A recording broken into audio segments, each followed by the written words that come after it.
나는 꿈이 있습니다. 언젠가는 조지아의 붉은 언덕 위에 예전에 노예였던 부모의 자식과 그 노예의 주인이었던 부모의 자식들이 형제의 식탁에 함께 둘러앉는 날이 오리라는 꿈입니다. 나의 자녀들이 피부색이 아니라 인격에 따라 평가받는 그런 나라에 살게 된 날이 오리라는 꿈입니다. 이건 그 유명한 마틴 루터 킹 목사의 나의 꿈에 대한 유명한 그 대목입니다.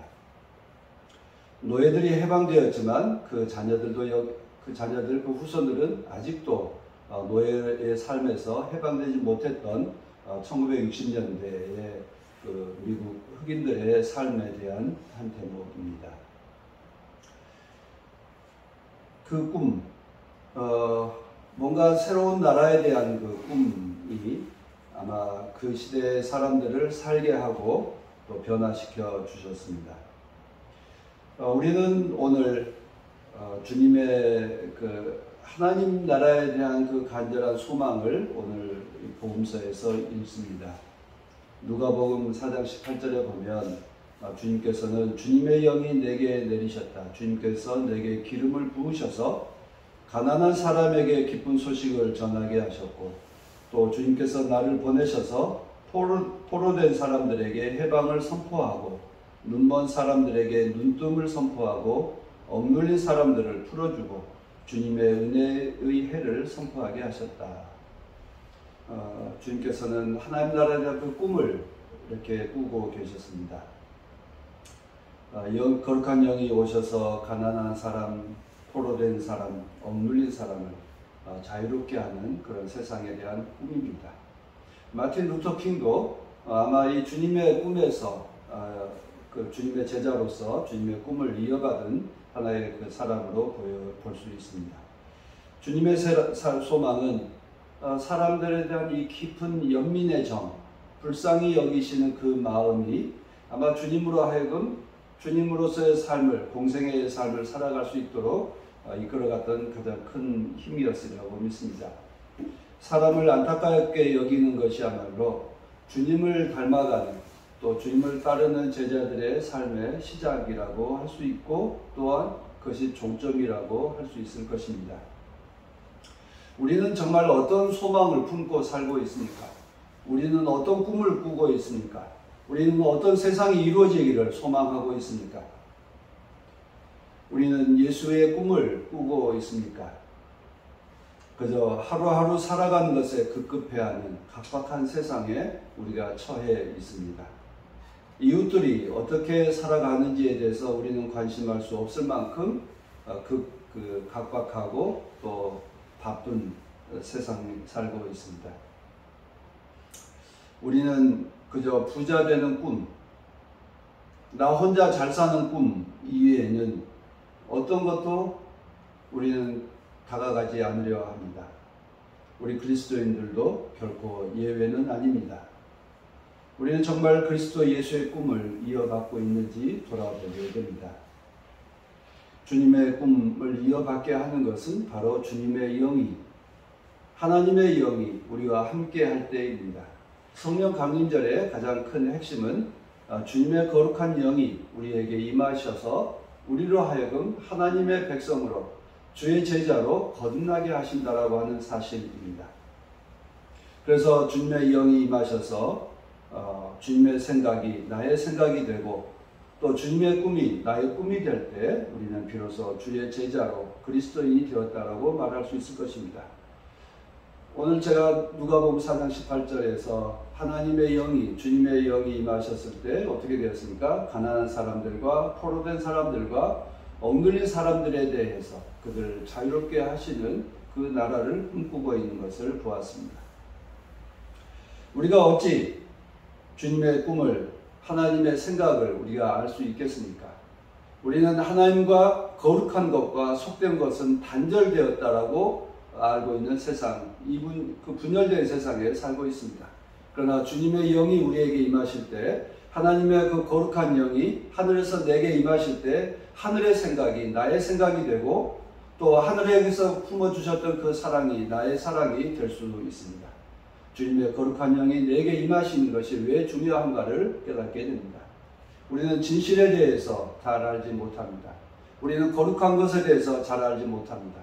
그러나 하나님의 영이, 거룩한 영이 우리에게 임하실 때 진리에 대해서, 진실에 대해서 하나님의 나라에 대한 소망을 품게 됩니다.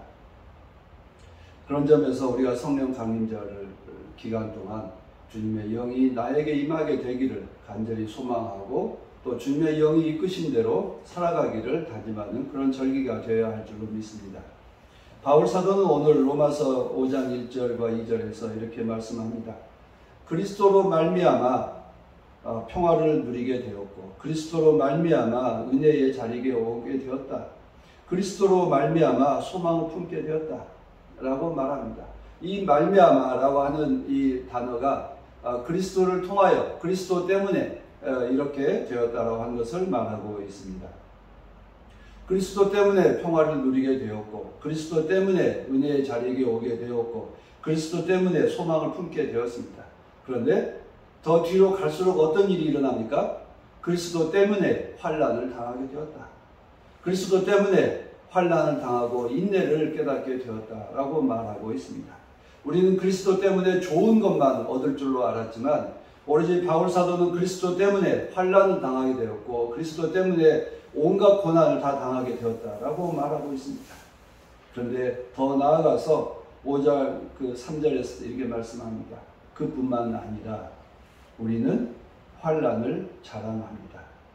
우리가 알기로 환난은 인내력을 낳고 모든 환난 가운데서도 자랑합니다. 인내력은 단련된 인격을 낳고 단련된 인격은 희망을 낳는 줄로 알고 있기 때문입니다. 이 희망은 우리를 결코 실망시키지 않습니다. 하나님께서 우리에게 주신 성령을 통하여 그의 사랑을 우리 마음속에 부어주셨기 때문입니다. 우리가 아직 약할 때에 그리스도께서는 제때에 경건하지 않은 사람을 위해 죽으셨고 의인을 위해서라도 죽을 사람이 없지만 더욱이 선한 사람을 위해서라도 감히 죽을 사람을 드뭅니다. 그러나 우리가 아직 죄인이었을 때에 그리스도께서 우리를 위하여 죽으셨습니다. 이리하여 하나님께서는 우리들에 대한 자기의 사랑을 실증하셨습니다. 우리가 아직 약할 때에, 우리가 아직 죄인이었을 때에 그리스도께서 우리를 위해 죽으시고 하나님의 사랑을 보여주셨다라고 하는 말씀입니다. 근데 이 말씀을 하신 때가 주후 50년경입니다. 그러니까 바울 사도가 50년경에 그리스도의 거룩한 영에 사로잡혀서 변화되었습니다. 그때는 주님의 십자가 사건이 일어난 지 약 20년 정도 후일 것이라고 추정하고 있습니다. 다마스커스로 가는 길에서 주님의 거룩한 영을 만나 깨달았다라고 하는 것이 이제 고린도 그러니까 바울 사도가 자기의 신앙을 고백하는 핵심입니다. 그런데 2000년 전에 일어났던 주님의 사랑을 오늘 우리가 알 수 있는 것은 주님의 거룩한 영이 우리에게 임하시고 주님의 거룩한 영이 우리를 깨우쳐 주신 것으로 믿습니다. 우리는 바울 사도를 그리스도에 사로잡힌 사람의 전형이라고 생각합니다. 우리는 바울 사도를 통해서 주님을 배우고 또 주님 바울 사도를 통해서 하나님께서 어떻게 임하셨는지에 대해서 배우고 있습니다. 그는 자기의 사도권을 옹호하면서도 자기를 자랑하는 것보다 자기의 고난을 자랑하고 있습니다. 그리고 그리스도의 영광보다 그리스도의 어떤 고난에 대한 이야기를 우리들에게 가르치고 있습니다. 우리는 흔히 그리스도를 통하여서 좋은 것만이 임하게 되기를 꿈꾸며 살고 있죠. 그리스도를 통하면 안 된 것도 되는 것이고 또 그리스도를 통하면 고통도 기쁨으로 바뀌는 것이다 라고 생각합니다. 그래서 우리는 달면 삼키고 쓰면 뱉는 이런 인간들의 어떤 기본 속성에서 크게 벗어나지 못하고 있습니다. 그런데 바울 사도는 그렇지 않습니다. 오히려 환난을 자랑하고 또 고난을 통해서 나의 인격이 성장하고 믿음이 성장하는 것을 자랑하는 것을 보고 있습니다. 그런 점에서 우리가 힘들고 어려운 지경에 처한 것은 어떤 하나님께서 우리를 버려두지 않으시고 우리로 하여금 새로운 것을 꿈꾸게 하는, 이것을 그 고난을 디딤돌 삼아서 새로운 경지로 나아갈 수 있게 하는 그런 하나의 통로다라고 하는 것입니다. 그래서 오늘 마침 로마서의 말씀에서 아까 제가 강조한 단어가 뭐였죠? 말미암아라고 하는 그 단어인데요. 그것이 때문에라고 하는 것도 있고 통하여라고 하는 단어입니다. 그래서 그리스도를 통하여 하나님께 나아가는 것이고 고난을 통하여 주님의 영광에 이르게 된다라고 하는 것입니다.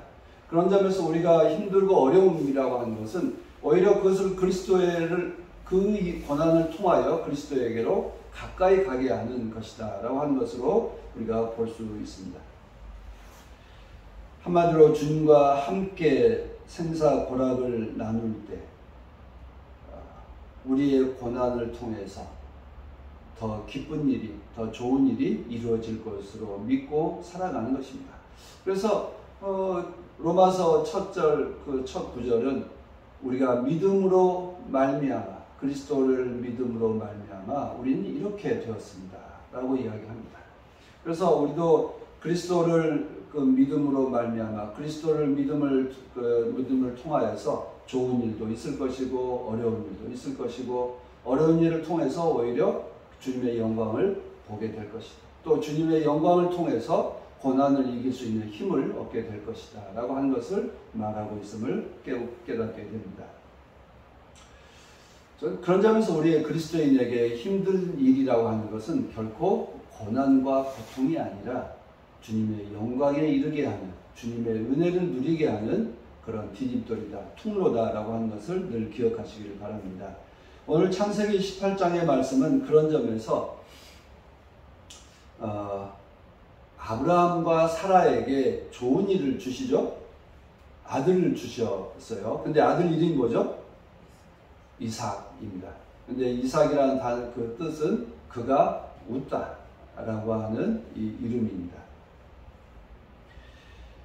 우리 이야기하면 태몽이라고도 할 수 있으리라고 생각합니다. 하나님께서는 아브라함을 찾아가셔서 그 아들을 낳게 될 것이다 라고 하는 이야기를 이제 통지해 주시는데, 이 똑같은 이야기가 17장에도 있습니다. 창세기 17장에도 보면 하나님께서 아브라함에게 그 자손이 많아져서 큰 민족을 이루게 할 것이고 큰 나라를 이루게 할 것이다 라고 이야기합니다. 그런데 당시 아브라함에게는 자손이 있었을까요? 고개를 가로젓는 분이 계시는데요. 아니죠. 아브라함에게 이스마엘이라고 하는 아들이 있었습니다. 아브라함에게는 생애를 통해서 아들이 몇 명이나 있었을까요? 한 사람? 두 사람? 와 많다. 몇 번이었을까요? 3번입니다. 와 많답니다. 뒤에 첫 번째 이스마엘은 하갈이라고 하는 부인에게서 낳은 아들이고, 이삭은 사라라고 하는 부인에게서 낳은 아들이고, 또 뒤에 사라가 죽은 다음에 또 새로운 그 부인을 얻어서 또 아들 7을 얻었다라고 하는 이제 대목이 있습니다. 이제 그런 점에서 아브라함은 하나님께서 약속하신 대로 큰 민족을 이루게 하셨다라고 하는 것을 하셨는데, 문제는 이스마엘 이외에도 더 7 아들이 있었지만 그 7 아들이 이룬 후손에 대해서 성서는 아무 말도 하지 않습니다. 이삭을 통해서 얻은 그 후손들에 대해서만 이야기를 하는데요. 하나님께서 17장에 아브라함에게 이제 자손을 이제 주시는 이야기인데, 그때도 아브라함이 웃어요. 왜 웃죠? 어이가 없어서. 오늘 살아도 웃죠. 왜 웃죠? 어이가 없어서 웃습니다. 왜 그렇습니까? 아브라함의 나이가 몇 세? 100세. 그리고 사라는 90세. 오늘 우리들의 그 통상적인 그 연대하고는 아무래도 다를 것이다 라고 이제 해석을 할 수밖에 많은 성서학자들이 그렇게 해석을 하고 있습니다. 생각해도 100세와 90세의 남자와 여자가 아이를 낳는다는 게 말이나 되냐라고 해서 이게 깎아요. 아마 아브라함은 50세쯤 됐을 것이고, 그리고 사라는 45세나 40세쯤 되었을 것이다. 그래야 생리적으로, 생물학적으로 가능하니까 라고 해서 성사학자들도 이 말씀을 들으면서 그때의 그 세월의 계산하는 방식과 오늘의 세상을 계산하는 방식이 달랐을 것이다 라고 생각해서 이제 깎아서 이야기를 합니다. 그만큼 아브라함도 사라도 또 오늘에 읽고 있는 우리도 또 성사학자들도 이 일이 가당치 않냐라고 하는 생각을 하고 있습니다. 그런데 창세기의 말씀은 뭘까요? 가당치도 않다라고 하는 그 순간에 하나님께서는 새로운 일을 만드셨다. 그래서 우리들에게 아브라함과 사라가 어이없어 웃는 웃음을 진정한 기쁨의 웃음으로 만들어 주셨다. 라고 하는 것이 창세기 이야기의 골자입니다. 이 이야기를 오늘 이 교회력에서 왜 우리에게 함께 읽게 했을까 생각합니다. 지금 우리들에게 필요한 건 진정한 웃음입니다. 진정한 기쁨입니다. 그런데 오늘 우리 주변을 돌아보십시오. 우리는 진정으로 웃을 수 있는 일이 있습니까? 우리는 지금 웃을 수 있다면 어이가 없어서 웃는 웃음 이외에는 진정한 웃음이 우리에게 나오지 않습니다. 왜 그렇습니까? 오늘 우리들은 민주주의를 잃어가고 있고 또 평화가 잃어버렸고 나라의 비전과 꿈이 사라졌기 때문입니다. 온갖 들려오는 것은 아우성 소리입니다. 기쁨의 웃음소리는 도무지 어디에서도 찾을 길이 없습니다. 하나님께서 우리에게 진정한 기쁨, 진정한 기쁨의 소식을 주시기를 원하시지만 오늘 우리들은 그 진정한 기쁨, 진정한 웃음을 찾기 어렵습니다. 찾을 길이 있을까? 묻지 않을 수가 없습니다. 아마 오늘 이 상황에 처해 있는 우리에게 필요한 것이 아마 이 마태복음의 말씀이 아닌가 싶습니다. 오늘 읽어드린 주님의 그 말씀에서 35절 말씀은 모든 도시와 마을을 두루 다니시면서 유대 사람의 여러 회당에서 가르치며 하늘나라의 복음을 선포하며 온갖 질병과 온갖 아픔을 고쳐주셨다. 이 이야기, 이 구절 말씀은 주님의 전 생애를 관통하고 설명하는 말씀입니다. 주님께서는 이 땅에 오셔서 공생애를 시작하시고서 온 마을을 돌아다니시면서 가르치고 복음을 선포하고 고통에 있는 사람들을 어루만져 주시고 치유해 주셨다라고 하는 것이 주님의 전생애입니다. 그런데 왜 그러셨을까요? 36절 말씀은 무리를 보시고 그들을 불쌍히 여기셨다. 그들은 마치 목자 없는 양과 같아서 고생에 지쳐서 기운이 빠져 있었기 때문이다. 무리에 대한 안타까이 여기시는 마음, 뭔가 해줘야 될 것 같은 그 사랑하는 마음들이 이 36절의 말씀 속에 담겨져 있습니다. 이 무리라고 하는 단어, 오클로스라고 하는 단어의 기초 해석을 통해서 우리 한국 교회는 민중신학이라고 하는 새로운 신학을 만들어냈습니다. 안타까이 여기는 마음, 처해 있는 그 상황에 대해서 안타까이 여기고 그리고 분노하고 그리고 새로운 변화를 만들어낼 수 있는 그 힘이 그들에게 있을 것이다라고 하는 깊은 신뢰를 담고 있기 때문입니다. 주님은 무리에 대해서 불쌍히 여기셨습니다. 그리고 무엇인가를 해주고 싶어서 애쓰는 마음들이 오늘 이 본문에서 전해지고 있습니다. 그래서 주님은 무리들에게 하나님 나라를 전하기 위해서 어떻게 하시죠? 일꾼들을 보내십니다. 그런데 그 일꾼들의 명단이 10장 1절 이하에 있습니다. 그들 사람들의 명단을 보면 어디 하나 내세울 것 없는 사람들입니다. 그저 어부들이었고 농부들이었고 심지어 민족을 배반했다라고 하는 세리가 있었습니다. 그 사람들조차도 어디 명문 출신 하나도 없이 또 당시에 그 유명한 랍비들과 사두개파 같은 그 고위직에 있는 사람들 단 한 사람도 없는 그런 사람들 명단을 볼 수 있습니다. 그 사람들을 통해서 주님께서는 새로운 역사를 만들어 가셨습니다.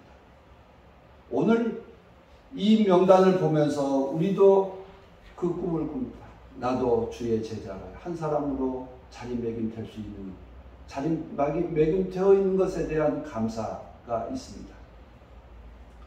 여러분 그 명단을 한번 보십시오. 주님의 제자였기 때문에 유명해졌지, 유명해졌기 때문에 주님의 제자가 된 사람은 단 한 사람도 없습니다. 여러분들도, 아니 우리 모두가 이름은 없지만 유명한 사람이 될 수 있는 것은 주님의 제자가 되었기 때문입니다. 우리가 유명해질 수 있는 건 주님의 뜻을 온 세상에 선포할 수 있을 때입니다. 우리가 힘이 있는 것은 주님의 능력을 받아서 세상에 힘 있는 사람으로 살아갈 수 있기 때문입니다. 우리가 유명해질 수 있는 것은 주님께서 주신 평화를 우리가 세상에 나아가서 선포할 수 있을 때입니다.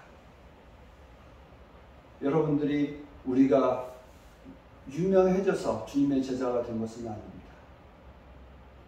주님의 제자가 되었기 때문에 유명해졌습니다. 우리가 약하기 때문에 주님께서 제자 삼아 주셨고, 우리가 죄인이었기 때문에 주님께서 우리의 제자를 삼아 주셨습니다. 그래서 그 받은 은혜를 우리는 거저 주고 살아가는 것입니다. 주께서 우리에게 주신 그 사랑을 우리는 거저 베풀고 살아가는 것입니다. 주님의 은혜를 받아놓고 내 안에만 감추어 둘 수는 없습니다. 세상에 나가서 평화가 필요한 곳에 평화를 선포하고, 자유가 필요한 곳에 자유를 선포하고, 사랑이 필요한 곳에 사랑을 나누며 살아갑니다. 그것이 오늘 참된 그리스도인들의 모습입니다. 그 삶을 주님께서 우리를 부르신 까닭입니다. 주님, 우리들의 삶을 보십시오.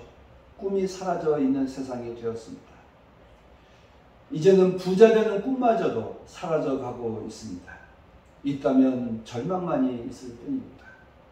오로지 권력자의 아부에서 권력자의 그 끝자락에 서는 것 이외에는 어떤 꿈도 꿀 수 없는 암담한 세상이 되어 있습니다. 이제 기후위기도 부족해서 이제 바다의 폐기물이 바다에 버려지는, 그래서 우리는 소금조차도 미역조차도 마음대로 먹을 수 없는 이 암담한 현실들이 우리에게 닥쳐오고 있습니다. 동북아 지역의 전쟁의 기운이 높아지고 있습니다. 미국의 연구소들은 2025년에 아니면 2027년에 동북아에서 전쟁이 일어날 것이다라고 예측하고 있습니다.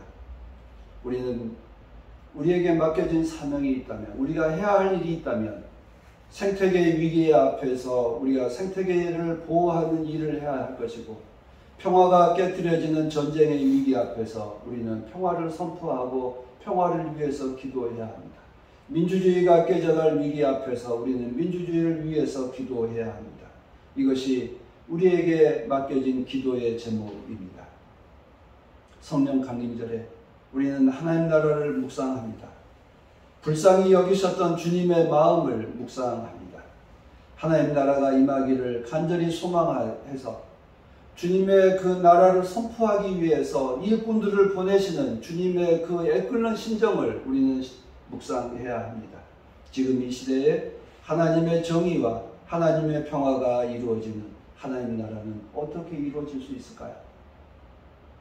주님의 성령이 나에게 임하셔서 내가 참된 평화의 사람으로, 내가 참된 하나님의 자녀로, 하나님의 일꾼으로 거듭날 수 있을 때 이 땅에 참된 기쁨이 넘치게 될 것입니다.